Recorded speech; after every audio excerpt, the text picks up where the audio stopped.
Okay. All right. I'm live right now. Hey everyone. I hope everybody's doing well today.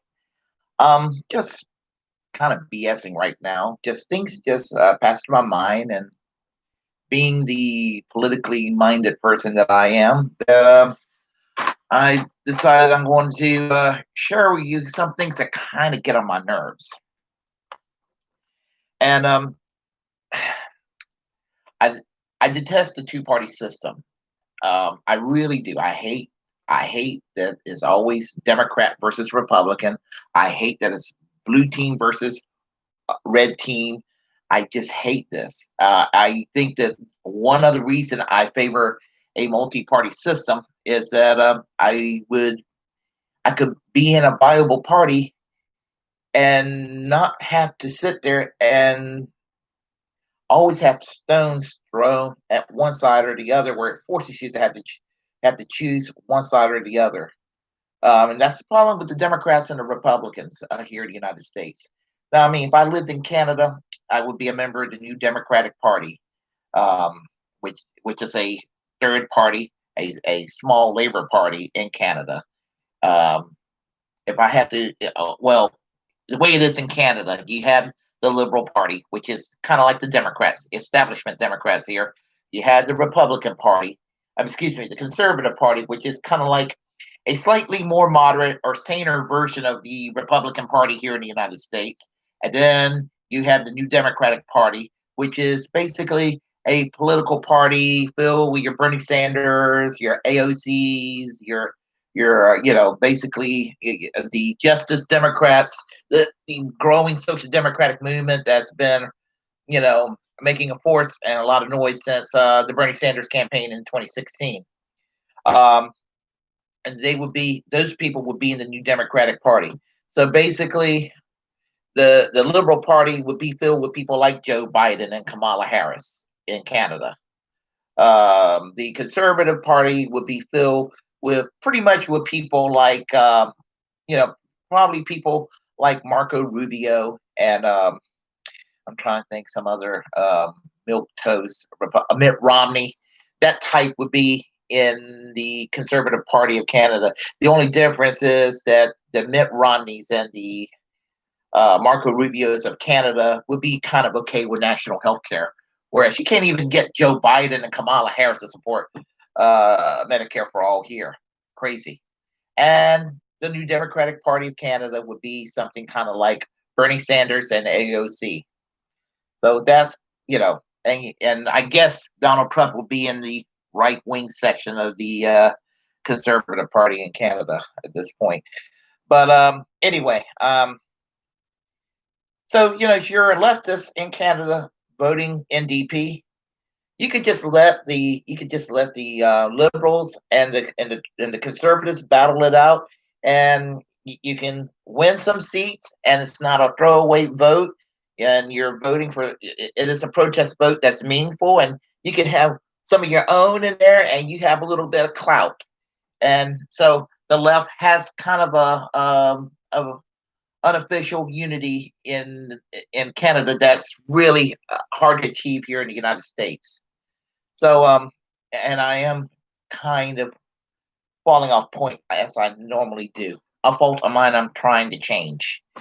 But anyway, but living here in the United States, these are the realities I have to deal with being politically on the left all my life. I have said this to people that I am reminded daily by Fox News, by talk radio, social media too, and TV preachers as to why I am an evil person, why I am the embodiment of evil, and everything that I stand for is evil, evil, evil, evil. That's all I ever hear, and so I mean, it causes people like me to have an attitude, a problem sometimes, um, and especially when you hear it from a lot of partisan hacks, and they sit there so self righteously pointing their finger, nagging at you, and you just sitting there just like, you son of a bitch. But anyway, um, this is not in any particular order, but here are the talking points by a lot of the Republicans. And when I say Republicans, I mean elected Republicans. I mean Republicans in the media, Republicans in the talk radio circuit, um, and the TV preachers who are Republican first and Christians a distant second. And so these are the talking points by these right wing hacks that get on my last nerve. Okay, I'm going to start with number one. Unions have outlived their usefulness. You hear that all the time about unions outliving their usefulness. What planet are they living on? Since the unions have disappeared or disappearing, and it's right down now to a dismal 6% in the private sector, and maybe another 7 or 8% in the public sector. So you got basically about anywhere from 12 to 14% of the workforce combined with the public and private sector, pretty much being unionized. It's no accident as the unions have declined in the past 45 years, declining. That income inequality has been becoming a big problem. And you add to that globalization. I mean, a corporately managed trade, and you do that with kind of a deregulatory structure to the economy. All that, it's not a good situation. Unions have not outlived their usefulness. In fact, I will argue unions are more needed than ever. Yes. So anyway, private sector unions are fine, but not public sector unions. Oh, that gets on my last nerve because, as I said, unions are currently 6% of the workforce in the private sector.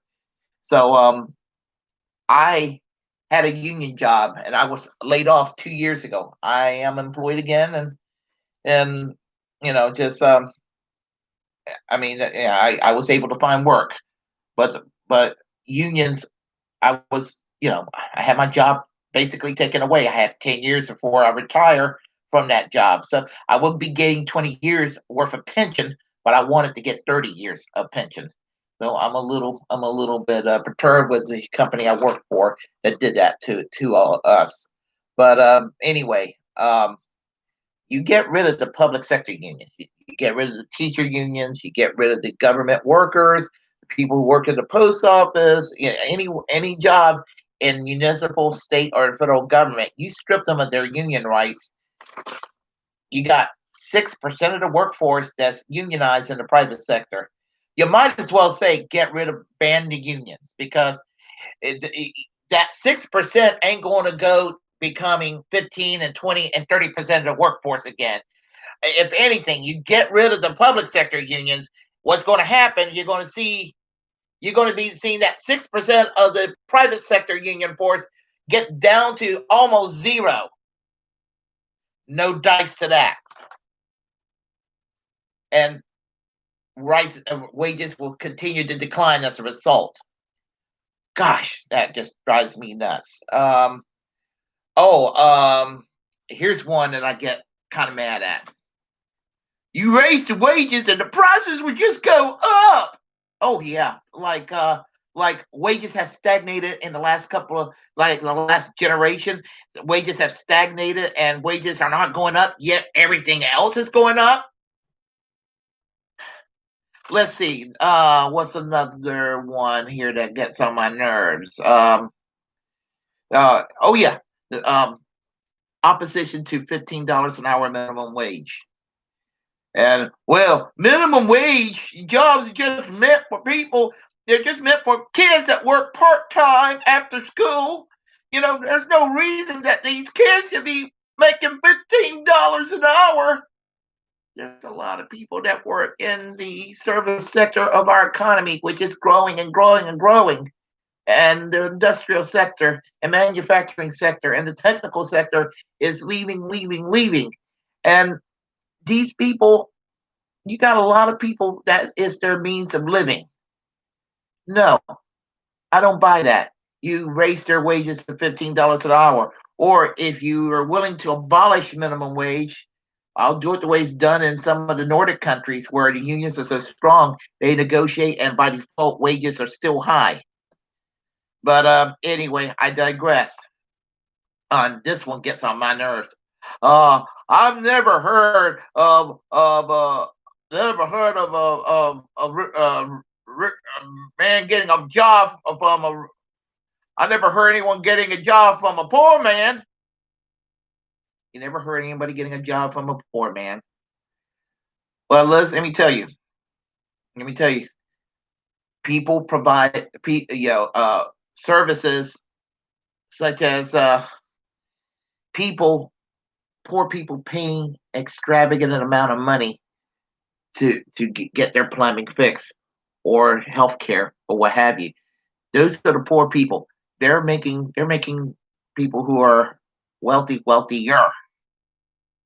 So I don't buy that for a second about that. It's just it's stupid logic there. Um, oh, billionaires and people like Jeff Bezos, who's going to be a trillionaire. Oh, when you go and say you have a problem with people making billions of dollars while ordinary people are having their incomes and their middle class lifestyle stripping away from them. And then some of these people say, "Oh, well, you just want to punish success." If taking Jeff Bezos trillion dollars is stripping him, taking away his success, guess what? I have no problem with that. You know what I would do if I had an opportunity with Amazon? I would nationalize Amazon. I will nationalize it and make it part of the U.S. Postal Service. How do you like that? Let's see. Here's another one. Um, when, you know, as I said, I favor the Nordic model. Sweden, Norway. Um, some people would be like, "Well, Sweden, they're going broke." No, they're not. No, they're not. No, they're not. Or well, Nordic countries are not socialist, and in the 1970s, they had decided to get rid of some of the. They started to privatize some of their industries. That's true. They did some tweaks to their economy over the years. So did Great Britain during the 1980s. And while they weren't socialist prior to those reforms, and while they certainly weren't socialist afterwards, the socialistic influence like free medical care for all, generous pension systems, high unionization for workers remain. Stuff that we Americans would dream we could have ourselves. Not the situation. So, or how about this one? I talk about, one of my big things I advocate for this country is Medicare for all. Well, you're nothing but a socialist. Venezuela. Um, Venezuela is not a socialist country. It's not even a communist country like some of the people claim. Um, if you want to say what Venezuela is still a basically free market economy that happens to be governed by whether it's a good thing or a bad thing, depending on your perspective, um, a communistic party um, controls or are the governing party, but there is an opposition force, and not everybody on the opposition force are necessarily conservative or leaning. Some of them are far right, some of them are on the left, but they all have their reasons to oppose Maduro. I'm not particularly a fan of Mr. Maduro, but I am not a fan of the U.S. embargo and the U.S. bullying Venezuela either. You hear me stutter? Right wingers who want to bring down Venezuela by force in this country? I am opposed to the U.S. policy against Venezuela. No apologies need to be made about that. Or how about this one? Socialism murdered over 100 million people. Um, the term socialism is used incorrectly. Socialism is not communism. You want to say communism murdered over 100 million people during the 20th century? I go along with that. I'm not a communist. I'm not a communist. I'm not saying that defensively. I'm just not a communist.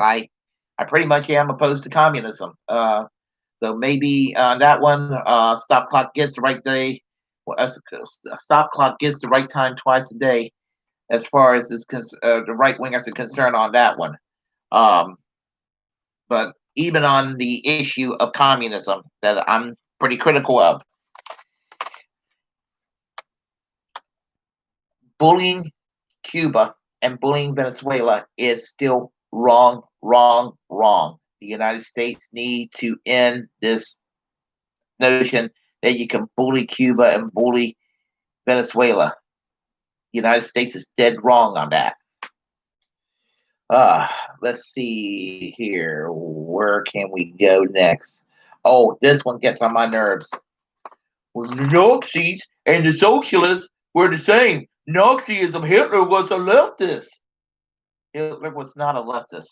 Yeah, I do think it's pretty stupid for the conservatives and the right wing people, responsible right wing people, to be called racist and called neo Nazis and all of that. That's just dumb.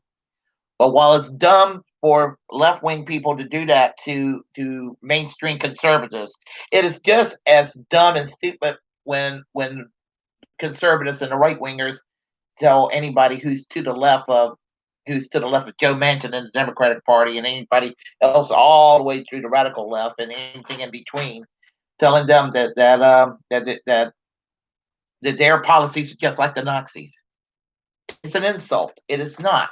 And if you know your history, I'm talking about these right wingers who love to do that and use that particular talking point. If you know your history, Hitler imprisoned the Social Democrats. He imprisoned the communists. He banned the trade unions. And while Germany did have a national healthcare system in existence, Hitler didn't create it. It was created by the center right, moderate conservative Otto von Bismarck back in 1871. A conservative brought national healthcare system to Germany, not Adolf Hitler. And hey, you know, yeah, Hitler did not. Hitler hated the homosexuals too, right wingers. Hitler had the death penalty, right wingers. I and aren't right wingers today kind of critical of the gay people? Aren't they pretty much on board with the death penalty, just like Hitler? You see how that works? You see how that works? Anyway, that talking point gets on my nerves when I hear it from the right. What's another one here? That's another one. Oh, what is another one? Universal health care don't work. Every place they try that free medical care, it doesn't work. It never works. It doesn't work under any circumstances. As much as I dislike Margaret Thatcher of Great Britain, as much as I disliked her, because I think that Margaret Thatcher was never necessary for Great Britain. The one thing she did not do was to get rid of the National Health Service. And that is to her credit. So probably the only nice thing you're going to ever hear me say about Margaret Thatcher. She kept the National Health Service, and she seemingly believed in it. So you did. And recently, this year, Boris Johnson, who had COVID-19, received treatment from the National Health Service, and he said that the National Health Service saved his life. Again, Boris Johnson is somebody, if I lived in Great Britain, I would never politically support. But you know what? The National Health Service saved his life. So, all the naysayers who are acting like, well, socialized medicine don't work. It doesn't work. It doesn't work. Well, um, yes, the average person in universal healthcare nations. Yeah, I know you're gonna have some outliers that they're gonna be like, yeah, healthcare in my country sucks. And then the right wing here will say, well, you see, these people, this person or that group of people say they don't like it, so therefore it must be true. Well, I don't like the healthcare system here in the United States. What does that make me a liar? The thousands of people that the insurance company kills every year Um, does that? I mean, doesn't that count? That the healthcare system is not working in the United States? Let's see another one. Let's see. We got the best healthcare system in the world. Please, please. World Health Organization argues not. And I take the World Health Organization's word any day before I take the word of someone like Sean Hannity. France, San Marino, Italy are known as having the best healthcare systems in the world. Let's see. Let's see. Oh yeah, the old Obamacare is socialized medicine. No, Obamacare is not socialized medicine. Obamacare was created by the Heritage Foundation as an idea and concept, and Obama was too cowardly to do the right thing, favoring Medicare for all. So he chose a Republican plan, hoping to get Republicans on board, and not realizing, with his best intentions to bring the left and the right together, that all happens is that the right wing rejected the plan the day before during the 1990s when Hillary Clinton was offering her shitty plan.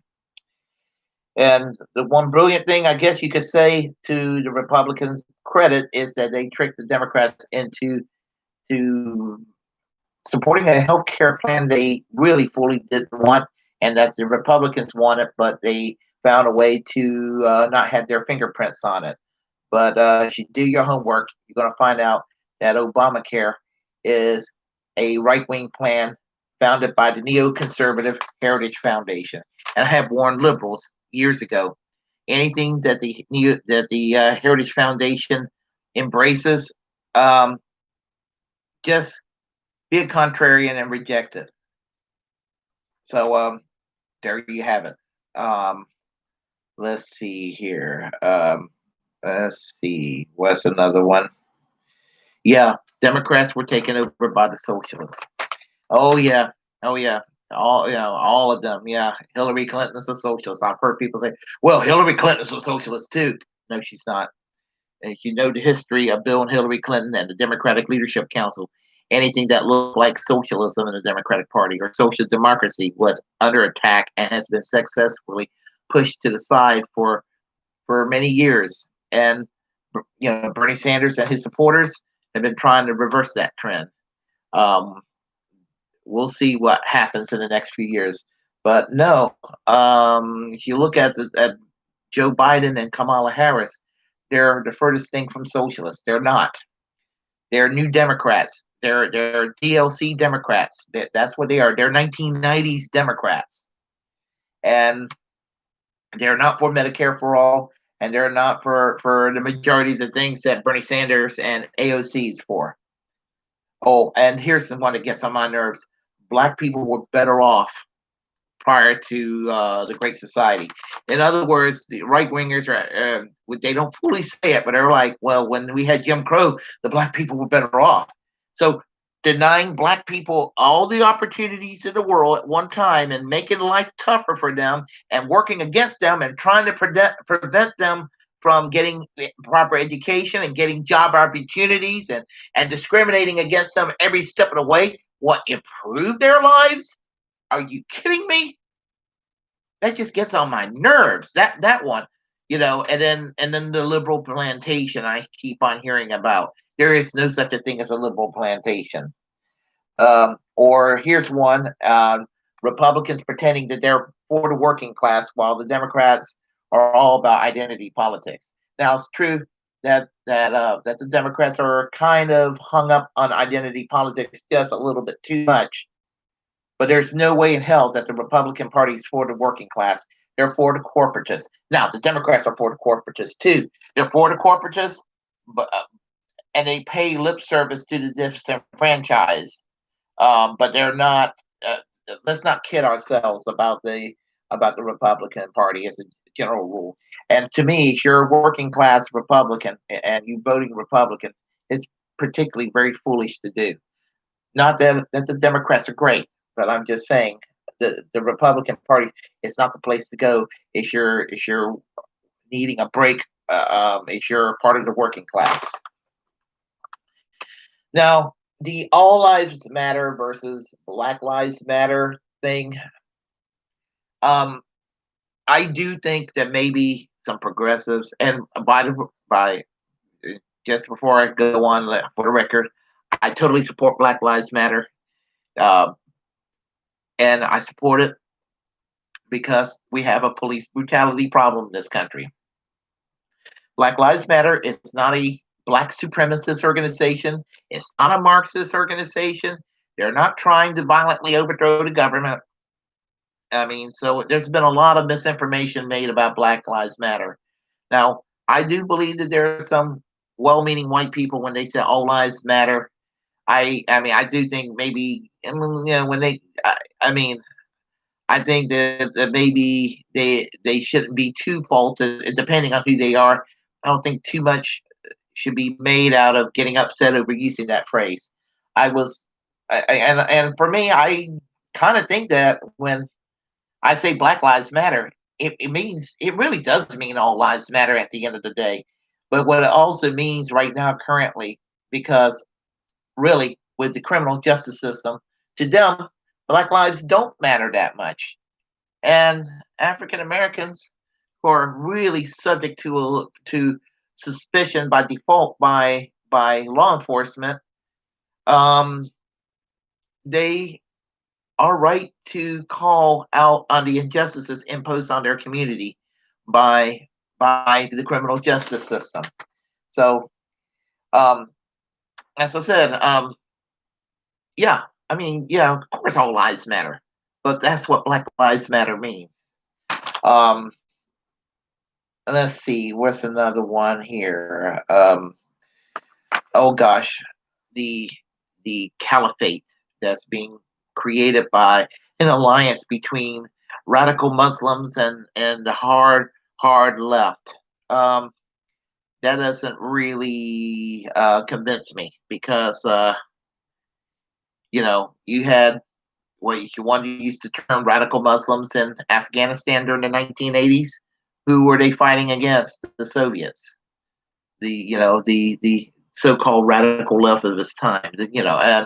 And so I don't buy into this that there's a natural alliance between the hardcore fundamentalist Muslims and the radical left. I don't buy into that. I just think that's just another talking point by the right. And the one that kind of gets on my nerves these days is Democrats, liberals, socialists, progressives run the big cities. They run Chicago, New York, Detroit, and that's why things are a mess.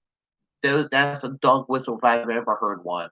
When I hear Democrats run the big cities, they're pretty much meaning black people, and that is just freaking racist. It's so damn obvious. I mean, to me, it just drives me crazy when they use that talking point, because if if even if it was true what they're saying, um, one can just point out saying, well, Mississippi and Alabama and other states in the deep South controlled by white Republicans.